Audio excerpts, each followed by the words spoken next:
We were trying to do some paperwork.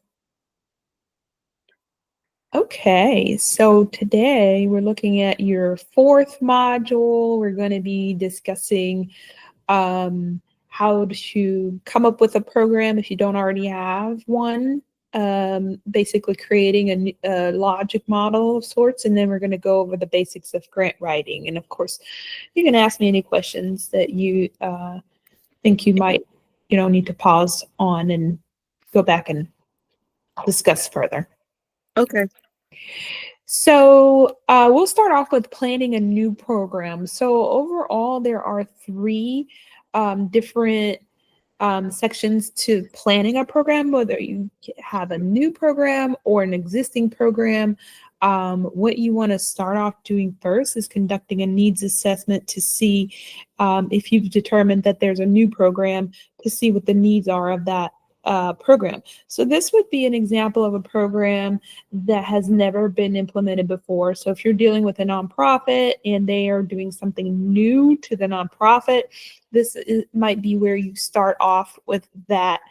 And we'll go over, the existing program obviously is easy enough because you're just kind of copy and pasting what had been done before. So in the situation of a new program, you want to look at the what, the how, and the why, just to consider when a needs assessment needs to be done, the resources that'll be required for the needs assessment, that's the who. So in the organization you're working with, who do you need to talk to gather the what, how, and why. So this is basically a lot of data gathering. So when you have a new grant or program that you're writing towards, this is an important step before you can write towards an application. And I actually just had to go through this earlier this week, actually. I guess it was Monday since it's just Wednesday today. But basically what I do is I'll set an hour up with a nonprofit. I call it a discovery phase instead of a needs assessment, but I'll just go over these 3 bullet points and record the session so that I can listen back to it, because there is a lot of information that's spewed out in these discovery sessions when you're looking at a new program. And again, it doesn't have to be a new program to the nonprofit or a new program from the funder. It could just be new to you or new to the nonprofit. Just it's a situation where you basically don't have any examples that you can pull from.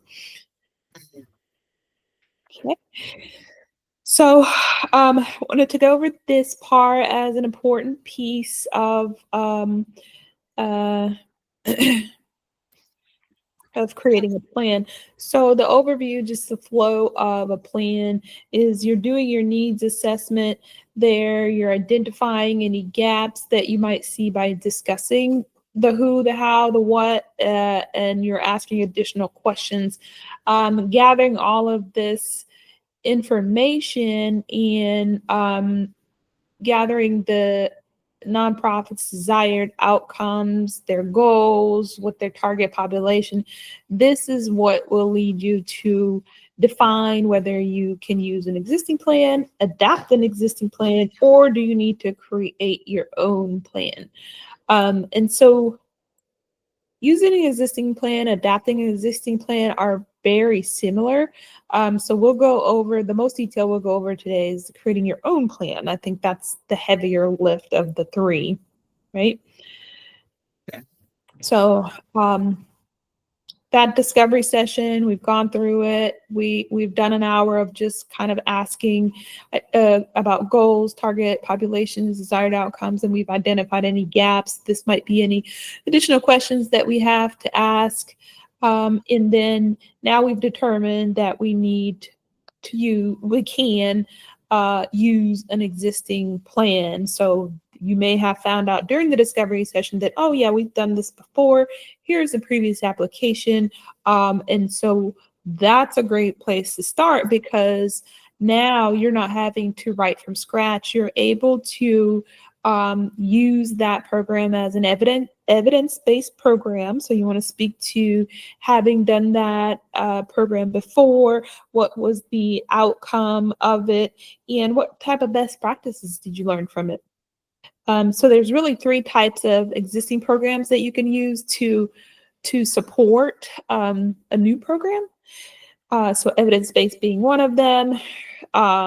This is pretty much where you have, numbers from a demographic or from a population, where the evidence is very clear in those numbers of that the program was successful. Research. I'm not sure if you'll deal with a lot of those. That's kind of more, I would say, on the university side of things. But if they've done these research programs before, most of the time you can use their research to actually write towards an existing program that maybe they're getting funded, renewed, extended. Maybe it's an expansion, phase 2. So that's one of my favorite grants to write towards, where we have the research and the evidence, and we can then create an application based on things that we've already come up with. And then there's a promising program. So these are just based on preliminary information and evidence. So things that haven't necessarily been researched. This is prior to the research.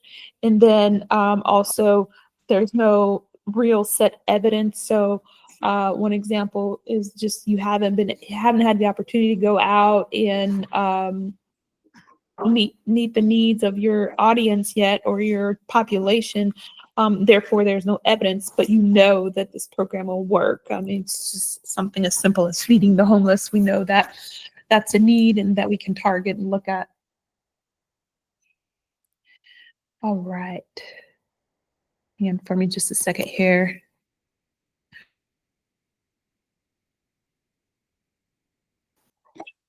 Okay. So we'll move on to the next option of designing a program. This is when you don't have an existing program available.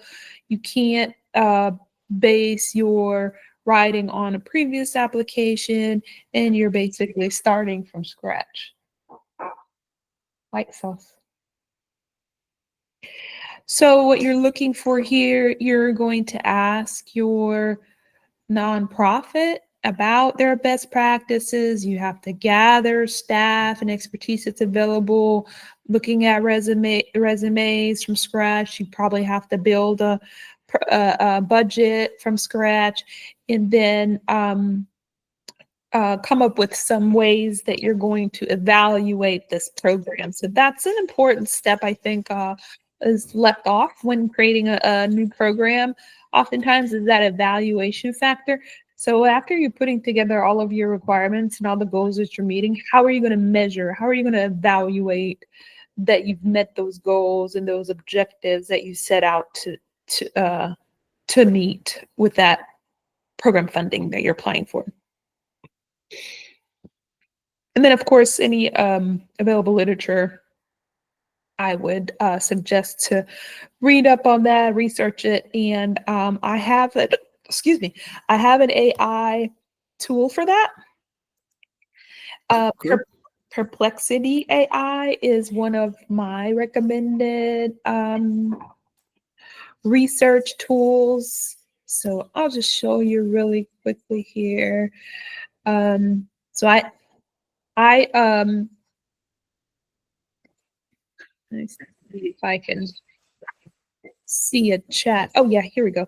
So here in my library, you can see that I have researched some case studies for a particular project that I was writing. This was one of those programs that there was no example previously that I had available, or the grantee had available. So I went out and did some research. And so you can see here, I did research on hydrogen. This is ways to reduce emissions. And so it popped out a couple of case studies for me, along with details to the project. It even gave me some of the key findings.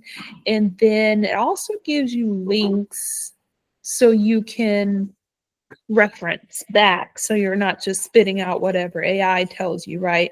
Because I know my number one recommendation is double check that what AI is telling you is not fluff work. Always cross-reference it with facts because it will make up some things. When it doesn't So know the is answer, it'll create the answer. uh, is Perplexity a paid subscription? No, I am currently in the free version. And what that means is that it's just kind of limited to how many times you can ask it or like what some of the actions are you can do. I think, no, you can actually, okay, so can you see the little pop-up dialog box here? So I have a limit of 3 PDFs per day with the Okay. free version. So that's the limitation it places on you if you're not on a shared subscription or paid subscription. Each AI has its own little These eggs were glued together. where here I'm recording. I have to talk to you later. Sorry, my son was Did you need to take a little break? It's okay. I'm no, flexible. he's a teenager. He's always hungry, so it's like sorry about that. So each AI has its own restriction on what they allow you to do with the free version versus the paid version. But I always recommend that folks just jump in between AIs and use all your free versions up until you can't use them anymore. And then maybe I would consider paying. And I think in one of the previous modules, I had a list of AIs to use. So if you just jump in between those 4 or 5 recommendations, you should be good to go. Okay. Can you use AI to actually research funding opportunities? Oh, yeah, absolutely. Now, what I have found is that AI is much less reliable than the databases that Okay. you and I have looked at together. It tends to give general overviews and not really the detail on how you can quickly qualify a grant. So Yeah, spit of out a course. list. Yeah. Because I think I did that already just Mhm, on, I don't know whether I asked Chat GPT or what, but mhm. um, I just put in where do you find grant Yeah. sources for something. And Yeah. it, you know, it was very general. Right. Yeah. It's a good place to kind of just guide you in the right direction. But as far as like actual just popping out a list of links, it's not, it, it's more time consuming than it is helpful. Um, so I found that, I could get a list of 10 different sources of grants for a particular keyword that I'm looking for. Then I go into researching and looking at those 10 different grant sources, and half of them are already closed. The other half is already awarded. The list goes on. It's something that may open in the future, but it's not open yet. So um, it's still a lot of research that comes out of that. It's a good starting point, I would say. If you use it in conjunction with your spreadsheet tool, your tracker, you might be able to circle back on some of the lists it gives you, but it gives a lot of junk that's not Okay. useful. Right. 50-50 is what I'll start off there because sometimes it gives me good ideas for more keywords. That's helpful. So if I'm looking at a grant or a nonprofit from a certain angle, let's just say students, we're looking for money to fund students, maybe chat or AI will call it something else. They'll give me back some links and start looking at universities versus high schools, and then I'll have to define and go into that. But sometimes that also gives me ideas. Okay, you know what? I didn't think about researching universities. I was only focusing on high school and below. So sometimes it can broaden Okay. your input there. Okay. So, yeah, I would say when you're designing a new program, Perplexity is great to use to kind of go over just creating a new program and getting that research along with the links and the resources. And then what I like to do with Perplexity is after it's given me all the research, I tell it to, okay, now create my activities, create my outputs, create my logic model for me. So I go through it piece by piece. I don't just tell it to create a logic model. You may want to start off with creating a logic model so that you can broaden what it's speaking on or correct what it's speaking on. Because if you haven't given it enough information, it's just going to make up something. So after the research and I sift through the research, all the case studies that I think are good fit. I'll start a new chat. I'll use those case studies and I'll say, create a logic model for an entity. If they have a website, you can add that website to the chat. And then I'll say, using the research that you found for inspiration. And so it should spit out the outputs, activities, your goals, different things like that. But again, this is just a starting point. This is not something that you're going to be able to take and call it done. It just gives you ideas of what to put in a new program. So when you're talking to your nonprofits or your clients, you may be able to bounce new ideas off of them, or some of those outputs and inputs that it's giving you may just not be applicable. But a lot of times when you're working on a new program, a new project that they have never done before, this is a wide open space for discussion and dialogue, back and forth. So there's not a whole lot of wrong answers. It's a matter of getting to an agreement where the recipient says, okay, we can do this. We have the capability to meet these goals and these outputs, even though we've never done it before. They sound reasonable, and to where you feel comfortable writing towards those activities. So you have your research and you can take those examples and write towards them. So I would say the next step after you have, whether it's a new program or an old program or an example program that you're using, I would say logic model is very helpful to create. Of course, it's optional. And I'm showing you here an example of a new program that was created. So this is female abuse survivor needing long-term livable wage employment to support themselves and their families. And so we knew the resources at the beginning of the program, and that's about all we knew. We knew that there's a facility, we have counselors, we have some trainers, we have a curricula. We had access to an internship database. We hadn't requested any interns yet, but we had computers, child care provided through a partner, training and equipment, and grant funding is what we were after. So with these resources, we came up with a list of activities that we would need to complete in order to conduct this project. And then the outputs of that project are listed here. So you know how to conduct a logic model. I won't go over that into too much detail and what the difference is in output and activity and outcome, all of that. I know you know that difference, but I just wanted to stress the importance of a logic model and doing that prior to starting to write a grant, Okay.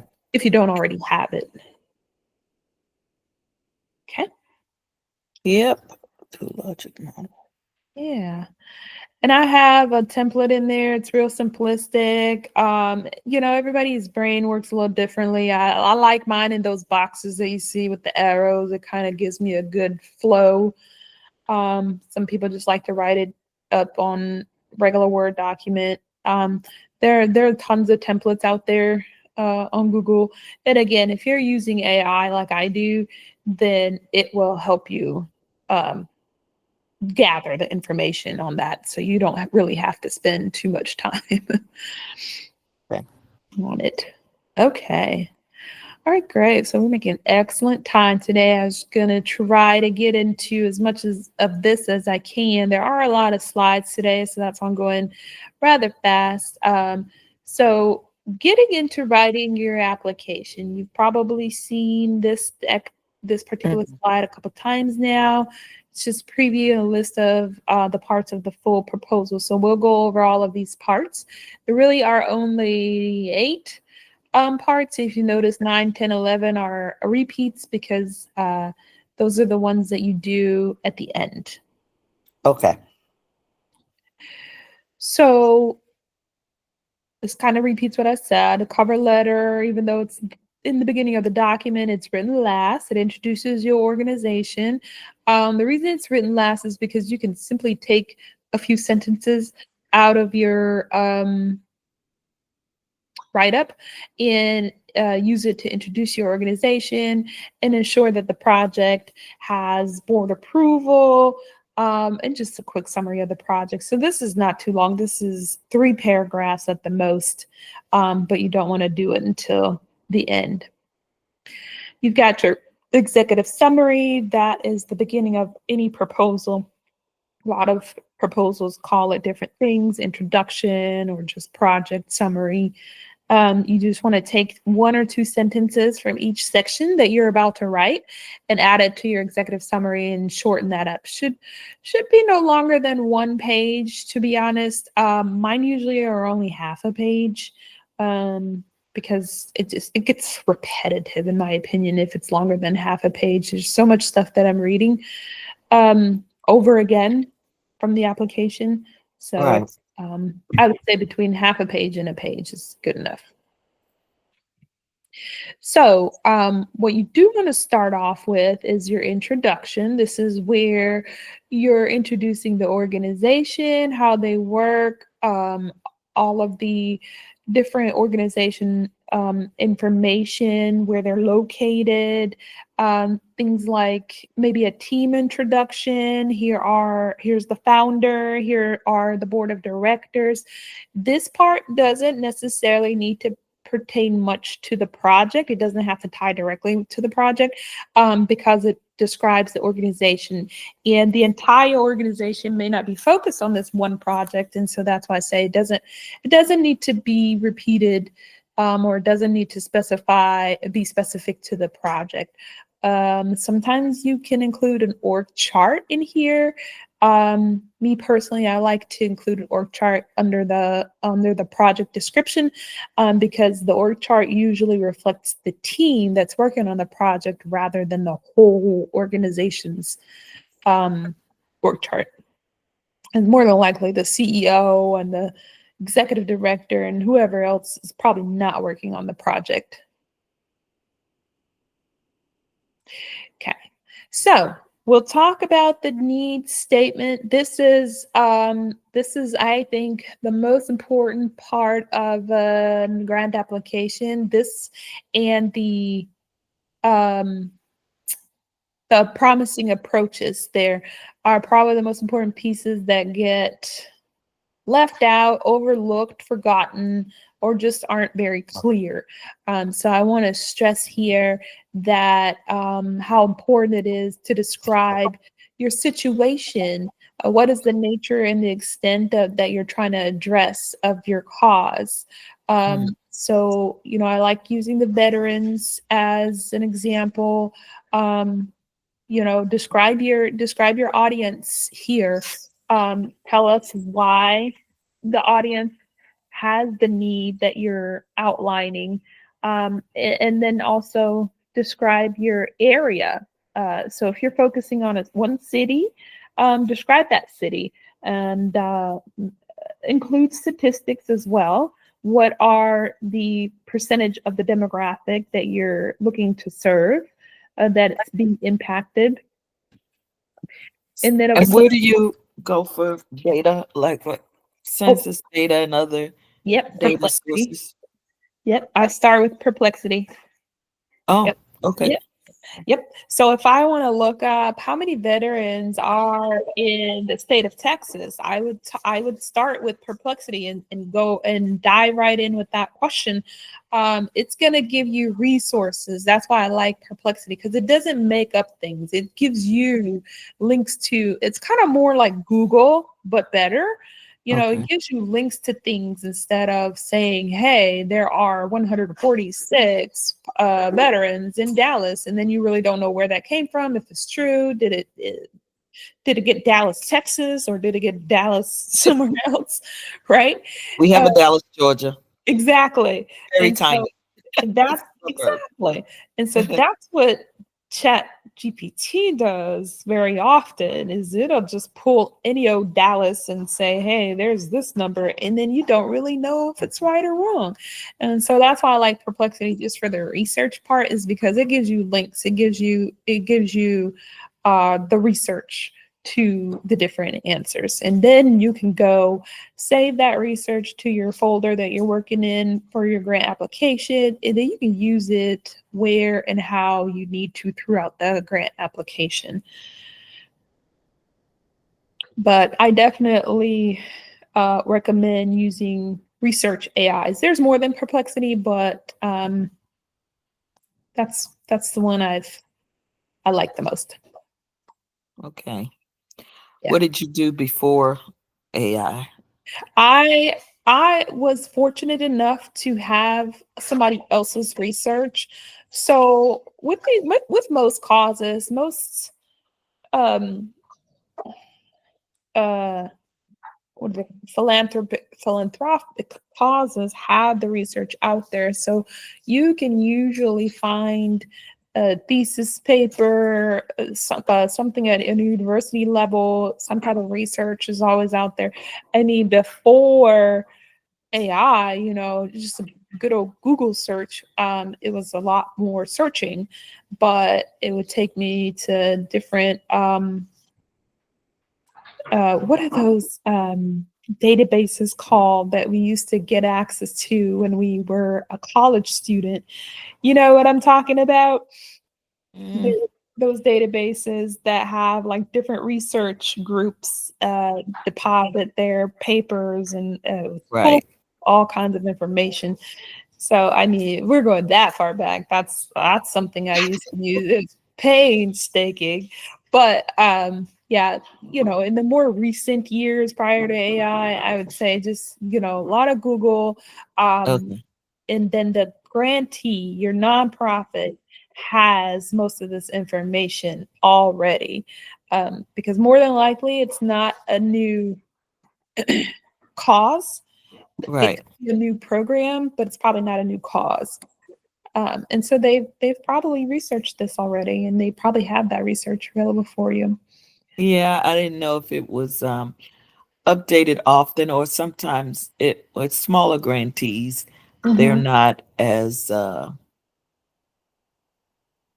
they may not have the research Yeah, information. So, exactly. That's when I would resort to Google or to, you know, a lot of universities have those departments specific for, you know, humanities and things like that. And you have um, different research groups that kind of cater towards causes already. Um, so, but yeah, that before AI, it was a lot of research. Going to the library, you yeah. know, finding books, and no research is really too old. So I wouldn't be above using older research, but yeah, I forgot Okay. good old books used to be part of my bibliography. Yeah, and in writing the grant application itself, do you have to cite the research? Like I'm trying to remember grad school and under, Yeah. citings, but in the grant application itself, is that I I have not seen a whole lot of requirements where they ask you to cite your research, rather than just, you know, if you get selected, they might have you explain it. So right? what I would do is definitely save your research, right? So if you're using different papers and putting it into one paragraph, I would save all those different papers just in case. More likely than not, that's not a point of proof that you have to necessarily submit, but also at the same time, it doesn't hurt. I personally like to be able to refer back to what I cited or where did I get this information from, because they can ask you and they may ask you during, an interview or during negotiations. If you're saying that there's 146 veterans, somebody might come back and say, oh, that seems kind of low. Where did this number come from? So Right. it's not necessarily questioning you or that, you have to submit proof. It may be a point of conversation that you want to be prepared for. Right. And I wasn't asking from the standpoint of getting caught in bad research, but is it standard practice to cite that? Which, Yeah. I just remember the horrors of grad school. So, Yeah. um, I would say it's and a that little was a long easier. time ago. Yeah. Yeah, I remember too. That's why I was like, oh, I forgot about good old bibliographies. Gosh, that was Yeah. So that none was of that is required in grant app. Pretty no, much I in would grant say application. it's Good. not required. Yeah. I Okay. would say just track it for yourself for your own awareness so you're not looking like, oh, where did I get that from later? I did Yeah. that. I did that a And- lot. I hate when that happens. It's like Yeah. somebody asked me, hey, where did you get this number from? It seems a little high or a little off. And I'm like, oh, that was a month ago. I can't have to go back and look into folders, look into files. Where did I get that from? Right. I got you. Okay. Yeah. That was just a little out there question that I had. Mhm. Yeah, and I don't think that you necessarily have to go into so much detail that you have to now justify, your numbers. You're just really you're really just stating a need for that particular demographic and maybe even outlining how you found out about that need can be part of the application. Mhm. Okay. Cool. Okay. And so the last bullet here on this slide, I wanted to touch on the promising approaches for improved results. So this is, you've outlined your situation, your factors that are causing the problem, how the nonprofit is planning to address it. What are basically your goals? What are you going to do about it? You found all of these issues, you want to address them, give a short synopsis of, well, maybe not short, but a detailed synopsis of your approach and how you're going to do this. So this is a good place for various pieces. You can say, you can introduce your team. If your team has certain certifications, certain expertise in the area of knowledge, let's just say if it were counseling, and the only way to approach this is with certified or licensed counselors. That's how you look to improve the results. So this is a good segue into the next section, but you don't want to forget to add on, and now that you've stated your need, what are you going to do about it? Okay. Okay. So once you stated what you're going to do about it, now you can go into those goals into further detail. This is where I would elaborate and pour the gold on. Your goals can be broad. They should be long-term. You also want to look at short-term though, right? So if your goal is feeding a certain population of homeless people, well, one of the goals is probably going to be grocery shopping or getting groceries from somewhere. The ingredients. So that could be the short-term goal of the long-term goal there that you're trying to accomplish. So you want to touch on each goal there. And then I like to put this in a table. The goal is XYZ along with these objectives, because a lot of times the objectives are part of a goal and are required but left off. Well, not required, but they're definitely important to have your objectives. So here you're expressing general intention, tangible intention. So feeding the homeless is your general intention. And the tangible part of that is, you have a partnership with a food pantry. That's where you're going to get your food from to feed the homeless. You're representing your ideal and hope for state. You hope to feed your demographic that you outlined in the previous portion of your grant. This is how we're going to do it. If you know you have 500 mouths to feed, how do you intend to set up 500 meals? Do you have enough volunteers to help you set that up? Do you have something as simple as forks, and plates, and that you get there and 500 Right. people have to eat with their hands type of thing. So if you look at this from a low level and just simplistic level, you're representing what you hope to do here. And then next you're outlining the objective. So objective would be kind of speaking towards, we got to get a partnership with a food pantry. And then we also need someone to donate 500 utensils and tablecloths and chairs so that we can feed 500 people. Okay. Okay. So your objectives should be SMART. This is the end result of what your goal is. The final end result, the outcome in the logic model is what your objectives is. SMART, specific, measurable, achievable, relevant, time bound. The importance of the T in a grant is that you don't want to overpromise something that you can't complete within the time frame of what the funder is looking to fund. So I see timeframes all over the place, from 6 months to 3 years, even just the rest of 2024, and you need to be done by January. So just make sure you're checking against that, what the funder wants you to complete in the amount of time, and try not to overpromise, but also make sure it's achievable what you are trying to promise. So, in other words, you can't do a Thanksgiving dinner for a grant that is set to end in June. It won't cover your Thanksgiving costs in November.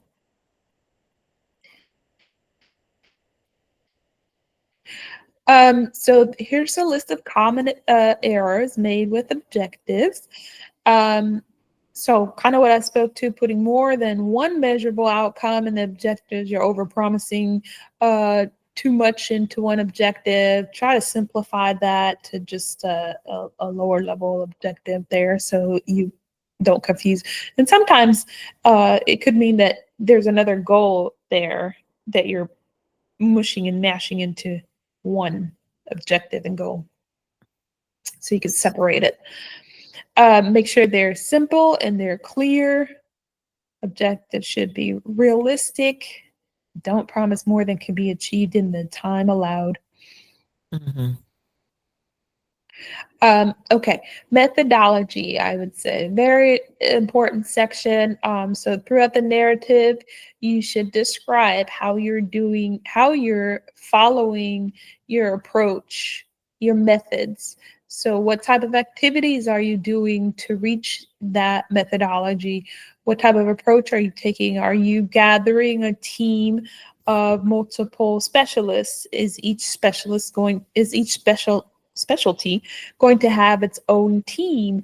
Is there going to be one person that's going to do all three specialties, right? So this is where you outline how you're going to do the thing, how you're going to implement the program, how many people are you going to hire, and what are they all going to do? And they're all going to be in one team, multiple teams.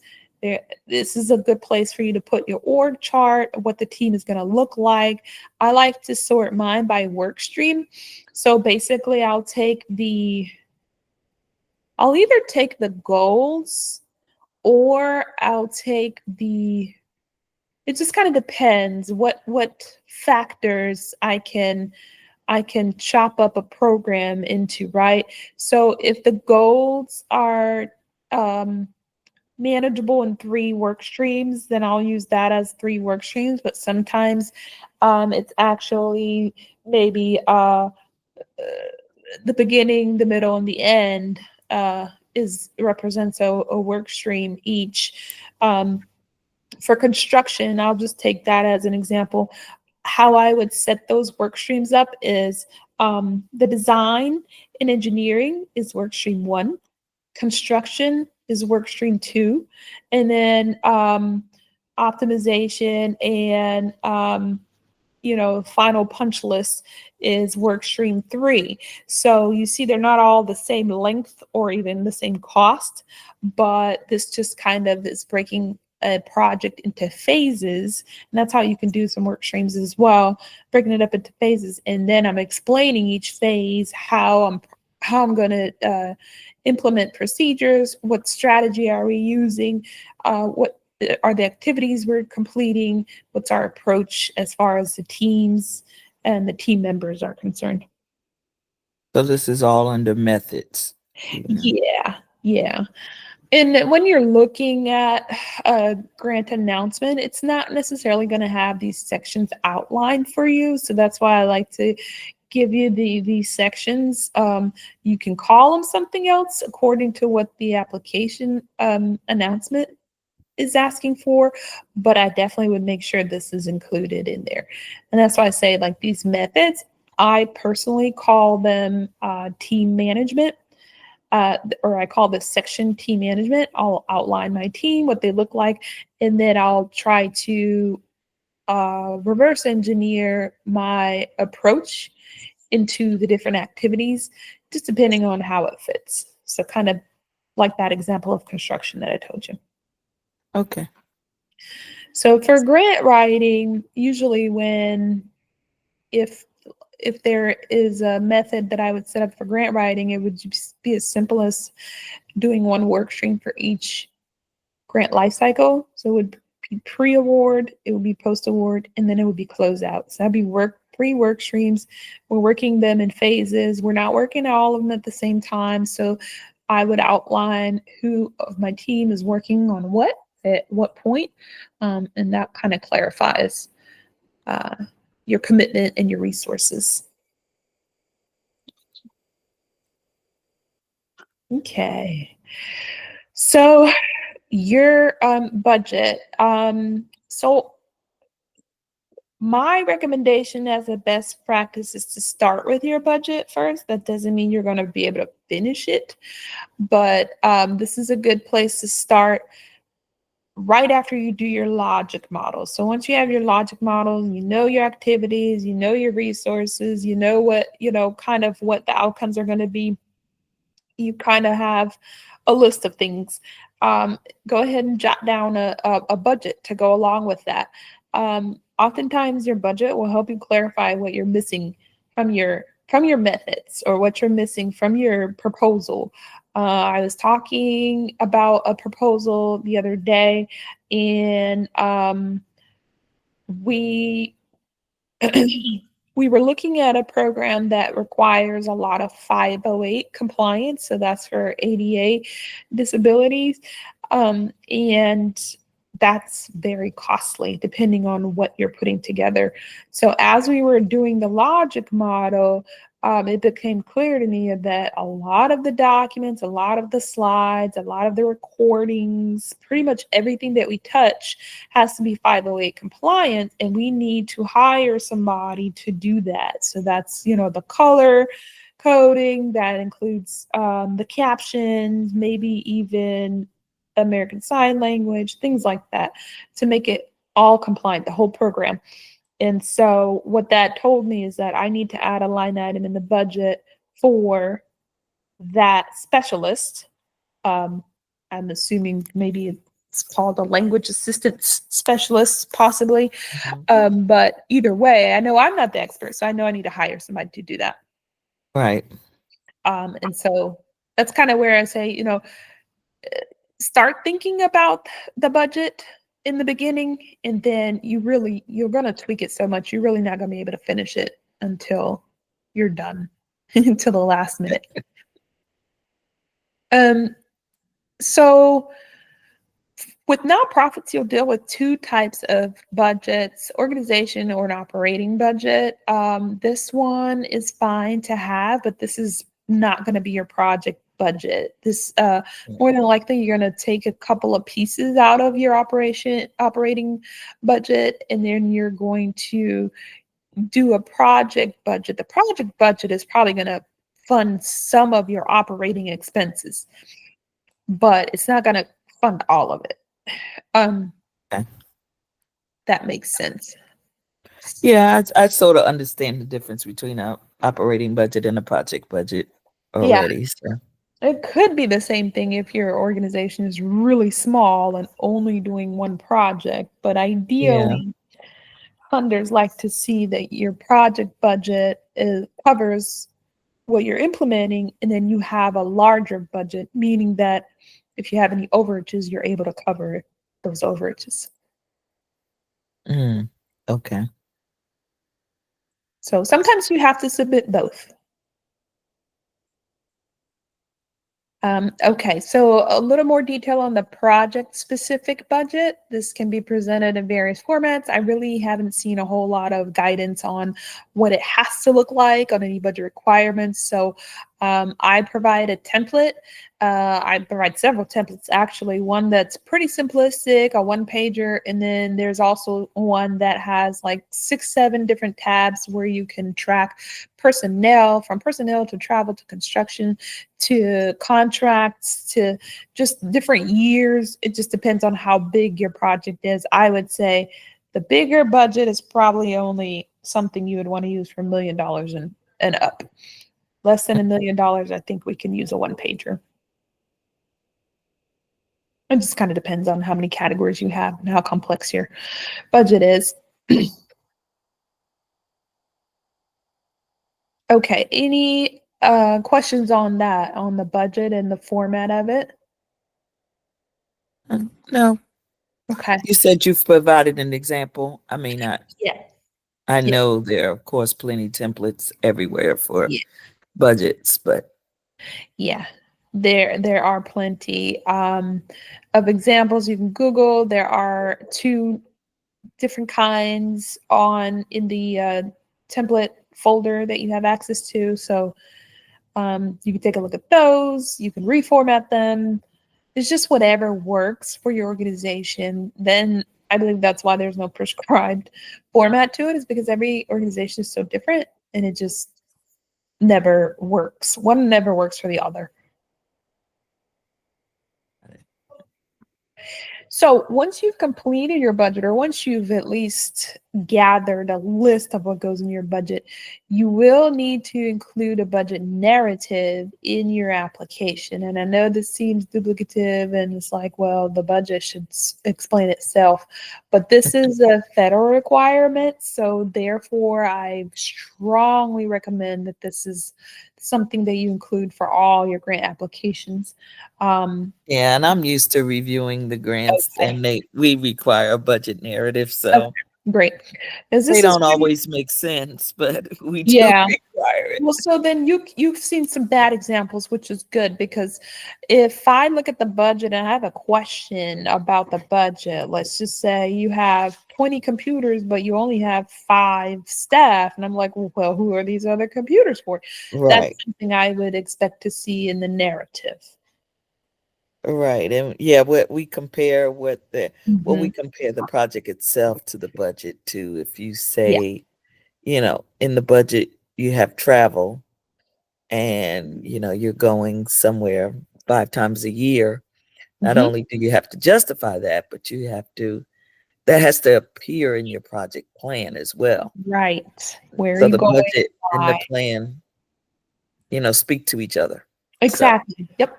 So that's exactly my best practice recommendation there at the bottom, is remove any items that don't speak specifically to the project, or that you can't mention in the narrative or explain in the narrative, because it doesn't it doesn't jive. Right. So this is one part I do understand. Excellent. Great. So we're doing good on time then. So now we're back. We're back to the beginning of the proposal. We're at the executive summary. So this is second to last item.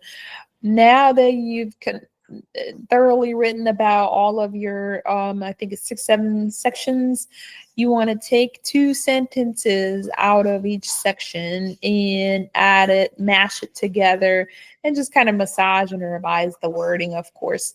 So you're summarizing the needs, the objectives, the methods, which again can be pretty long. I would say the method section is going to be the longest and most informational. So it's going to be hard for you to select 1 or 2 sentences, but this could speak to the size of your team in 1 sentence, and just speak to what it is you're going to do. You know, we're going to feed the homeless, or we're going to counsel the veterans. What the goal, the ultimate goal is. Mhm. And then describe how the project relates to funder interests. I think that's a typo. Related, I guess you could say related in past tense. So you're just describing, you're connecting the funder from your project that you've written, and you're connecting it to their interests and how it fits. And the other thing, I think I mentioned this in one of the previous sections, is always look at 3 win themes. Try to see if you can find 3 win themes. Win themes meaning, what do you do best? Why are you the best fit? What's going to make you win? What should make you win this proposal? Is it A, because you have expertise staff that have all the certifications and letters behind their names? You might have that nobody else has. B, it could be, your budget is bigger than other folks' budget, and therefore you can do more, and you can, apply more of your resources to this project.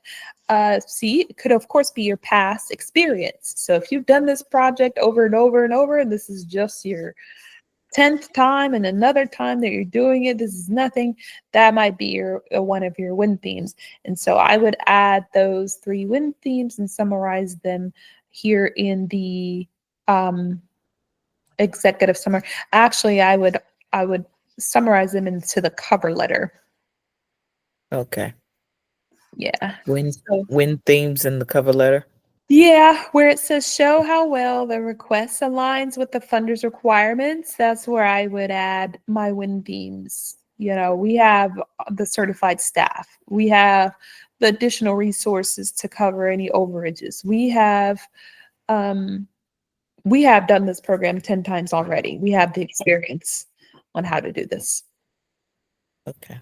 And then of course you can elaborate by giving examples for your win themes throughout the application. So definitely want to in the end of somewhere in the proposal where it fits best, you want to put testimonials, you want to add success stories. I think that the best fit is probably under methods, because you're already talking about the team and the how you're going to do things. So under methods, whatever that section is called in your application, is a good place to put success stories and testimonials, or even pictures or graphs. Okay. So the cover letter is going to be even shorter than, it just depends. The cover letter should be no longer than 1 page, 3 to 4 paragraphs. We talked about that in the beginning, where you're acknowledging the funder and you're introducing your organization in a short sentence in the first paragraph. And you're just coming right out with how much you're asking for. This is obviously a grant application, so you can say, we are submitting an application for X amount. And the next 2 paragraphs is where you're going to include the project purpose. I would honestly here not go into too much detail. I would state the project name. If the project name describes what it is, the project name could be feeding the homeless.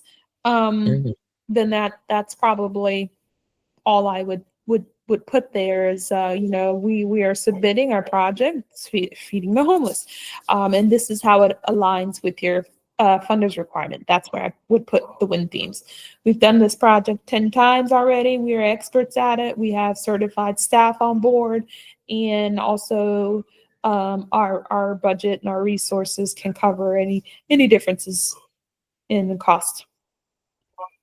Then you're headed right into the fourth paragraph where you actually can invite. Now, this is something I wouldn't encourage on a federal application, inviting for a Mhm. site visit.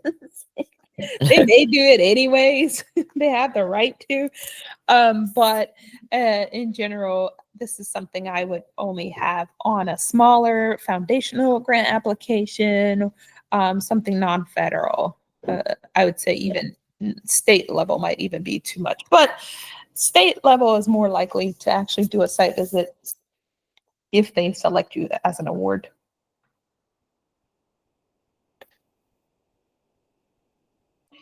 Okay, so the attachments, I think you're familiar with that. It's whatever is required in the appendices or the attachment request.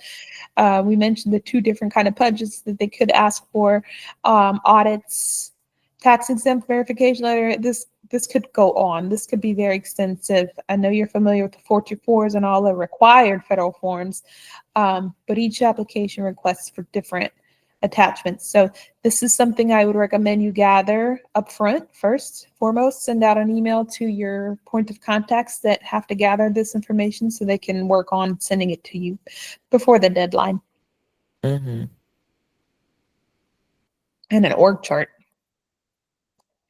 Oh, what happened to my formatting here? So I think these are some. Those should be some best practices, some common. Hang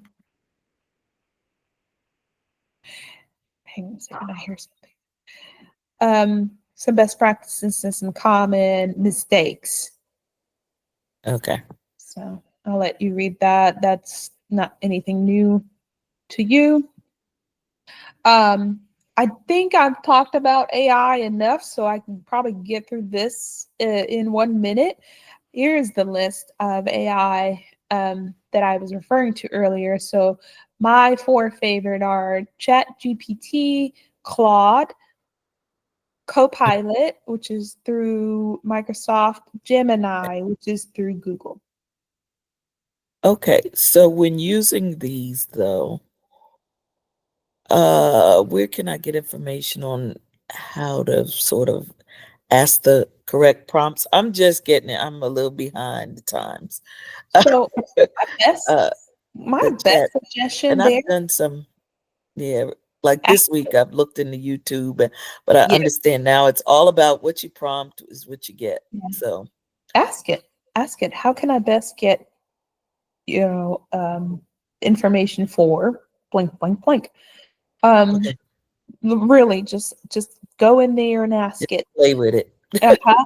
Well, it will tell you, and then if you ask it to create a prompt that you can that can effectively provide X information, it will spit out a prompt for you to just ironically copy and paste.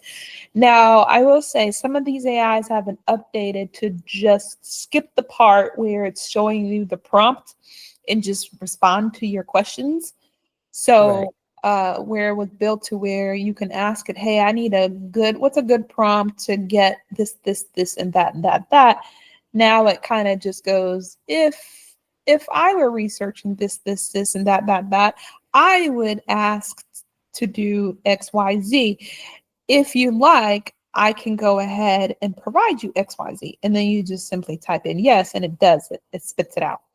So yeah, just play around with your AIs and see. These 4 AIs are all free, but limited. And In your class, do you actually do examples of using AI? yeah, I've done several examples. Currently, I'm enjoying Chat GPT's update to Canvas. They're calling it Canvas, where you can actually go in and edit what Chat GPT spits out for you. So it kind of saves a lot of the back and forth that you're doing with AI, where you ask it to do something, but it doesn't quite answer the question right, and so then you have to re-ask it. And so instead of doing that re-asking, you can go directly into it and write. So that's very helpful for grant writers, I think, because I did write I would say 75% of a grant application the other day just by doing that. Wow. So what are the legal and ethical ramifications? I can't think of another word right now. And I've kind of been looking into that. Right into it. Okay. So ethical, I would say my best practices are protect sensitive information. So if you are part of a department that doesn't want to share their information out there on the internet, use a different name for them. Just cover up their name, same way you would redact a document if it were to be out in the streets. Cover up any of that information. And so I started at the bottom here. So I'll just go up. So 5, always review AI generated content to ensure accuracy, alignment with your goals, and adherence to guidelines. What that really means is that AI generated content, it can be very inaccurate. I've mentioned plenty of times now, if it doesn't have the information, it will make it up, and it will make you look so bad if you don't double check it. If somebody asks you, well, hey, where did you get this from? I used the 146 veterans earlier from Dallas, but if you don't specify the state, it's going to use Dallas, Georgia if it wants to, and you wouldn't know until somebody else called you out. So that's my big reminder there, human tip for anybody that uses, because it can spit out some junk. Use it as a brainstorm. This is another ethical outline here, to create a framework. Don't use it to write the whole thing for you. Whatever it is you're putting together, just don't use it to create the whole thing, because it's so repetitive. It doesn't sound good. It sounds good in the first 3 sentences, but after that it's just repetitive. It says the same thing. It inserts things that aren't true just to kind of fluff up. So double check always what it's telling you, and then use it as a brainstorming tool to create that framework. Use AI tools to research, find use cases, and to check your grammar. So that's what I like to restrict it to, because it can cause more work for you to have to go through and write these pages and pages and pages of stuff that AI likes to spit out, because garbage in is garbage out. And it's not necessarily that what you're putting in is garbage. It could just be that AI didn't understand it. AI thought you were talking about Dallas, Georgia. And so you got a bunch of garbage out of it, not even knowing it. So my general recommendation is to use AI output up to 30% of it. I don't use its output more than that. If I start writing a third of my application is all AI generated, that's going to be my limit. Because again, I use it as a brainstorming tool. The research, hey, tell me more about hydrogen. Tell me more about how was hydrogen used along in the concrete world, all those kind of things. You can't plagiarize those research papers anyway. So you don't know and don't have any control if AI is plagiarizing those documents. So that's why I say don't use too much AI, because you may inadvertently be plagiarizing. Right. And so these are some prompt examples. I won't go over these too much in the interest of time, just because I think the easiest way to do prompts is just to talk to AI and ask it how to do something more effectively or how to get information out of it. But as far as ethics, I did want to show you this. So there are very few states that have AI ethic officers in research labs and policies. So What they're recommending now is that each entity, each business kind of creates their own AI governance and framework, what is allowed, what's not allowed type of thing. So if you do start, a consulting company, or if you start your own consulting company, I 100% recommend to put your own policy around AI. So basically restricting what folks can put into AI that is your personal consulting information. But if you start with a new grantee, I would also be very open about using AI, and I would write it into a contract, whether it's an employment contract or a consulting contract, that you use AI for research purposes and to create formatting and grammar checks, and then have them sign off on it and approve that. Now, if they don't want you to use their information, then the responsibility will lie on you to redact their information.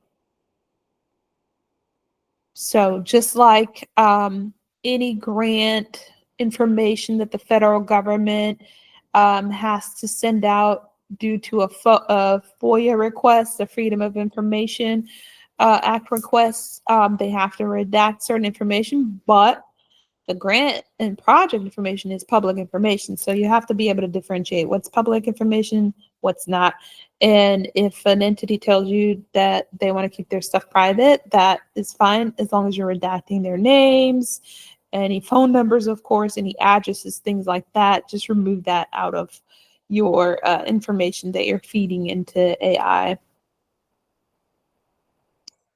So those are the ethics and the general compliance guidelines that I recommend for usage of AI. It's not a secret. No one really is whispering bad things anymore. I would say it's getting more and more common, and you can see here by the map how many states are looking to implement state laws that actually govern AI, the use of AI. Okay. Well, I would just say be transparent, be upfront, admit that you're using AI, have that conversation, how either your employer or your client feels about the use of AI, and let them know that you are going to use AI. So you need to know what the boundaries are. And I see the terminology here, deep fake. That's what they started calling when AI makes up stuff. So if you ask it a question, it doesn't really understand what you're asking, or it doesn't know the answer, it'll deep fake it. And it sounds so good, but That's a little scary. Yeah, it can be. It can be. It's kind of crazy. Now, I don't know. I'm gonna see if I can find this video. I don't know if you can still do it, but there was this one tester. He was trying to get AI to tell him how many letter R's there are in the word strawberry. And AI was adamant that there were 2 R's. The first R in straw, and then 1 R in berry. Oh, wow. Yeah, and he went back and forth. Like, it was a 20-30 minute dialogue between him and AI would not concede that there were 3 R's. It would not. Oh my goodness. And it was kind of crazy. It was weird. It was crazy because it's like, okay, this is supposed to be the tool that we all believe when it spits something out and be a fact. And he was typing the word incorrectly, and we could all see that when AI would answer, it would say strawberry spelled correctly. The word strawberry only has 2 R's, and it's like, are you reading what you're writing? Oh, wow. Yeah. So yeah, you just, use it as a tool. It's a dumb robot still right now. Hopefully none of them try to overturn me right now. But that's what it is right now, really. It's just use it at your discretion, use it for brainstorming, get some ideas, because nobody's ideas are wrong, but if you try to use it for factual things that you can't reference, I wouldn't go that far. Right. Okay. My last thing is I need a favor. Yes, You ma'am. sent an email early on with access to the grant search